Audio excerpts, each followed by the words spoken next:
I think Performa has had a huge effect on showing the range of performance that's available. We will continue with, say, with our commissions, but the commissions now extend to film and dance, which we did also last year, but it's becoming even stronger.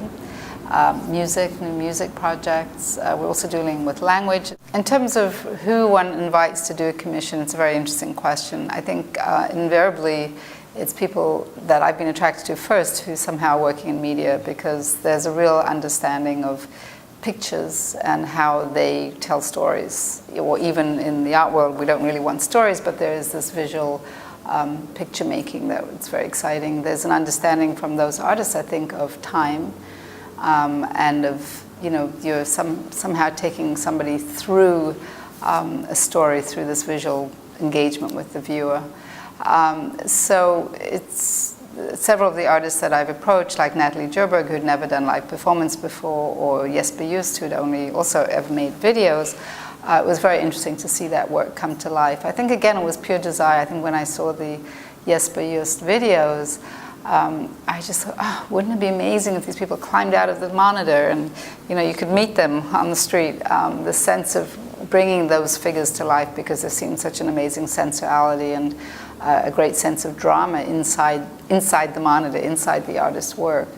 And similarly with somebody like RoseLee Goldberg, it was a similar inspiration to see the work and think, wouldn't this be amazing if she could bring this to life in some way?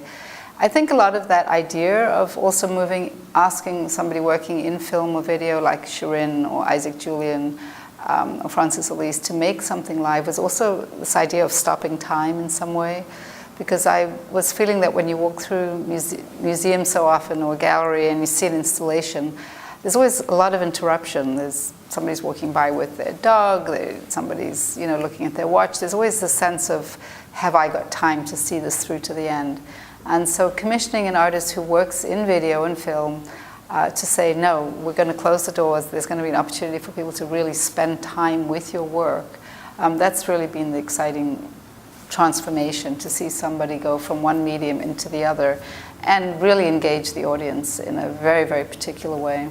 And a way that hasn't been done before, because we're not asking them to make a theater piece, but rather to keep going with the ideas that they might have in video, but to somehow find a way to give it a live element. We tend to gravitate towards artists who really have been just right at the beginnings of their career. Somebody like Adam Pendleton, whose performance in 2007, it was literally the next day, it was like A Star Is Born. There was huge coverage in every newspaper. Jesper Just was also really an unknown artist when we commissioned him to do his first piece in 2005. RoseLee Goldberg was also not very well known when we started out. So I would say all these projects have taken these artists into completely new directions. They all point to that work as being something very instrumental in their subsequent development. But at the same time, as there's this balance of history and past, and so that we have somebody like Yvonne Rainer doing her work that's as radical now as it ever was, and sustaining her. And we're also very aware of staying in touch with of staying close to the artists that we work with. So because we're a team that curates over the years, rather than, we don't bring in a separate curator every time, as is more typically the biennial model, where you announce, the curator of the Venice Biennial is, because it's an ongoing process. We actually have an ability to stay with artists and help them, tour the work or take it to we went to Santiago last year and to Moscow, and take works around the world so that there's this ongoing conversation. So we're actually many more things, and people are just getting to understand how vast is the way we're thinking about what is culture in the 21st century. How do we move these ideas around the globe?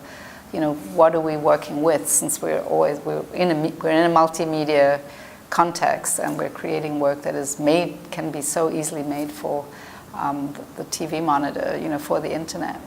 So we're very much a think tank. We work with over 35 curators. It's an unusual structure for a biennial.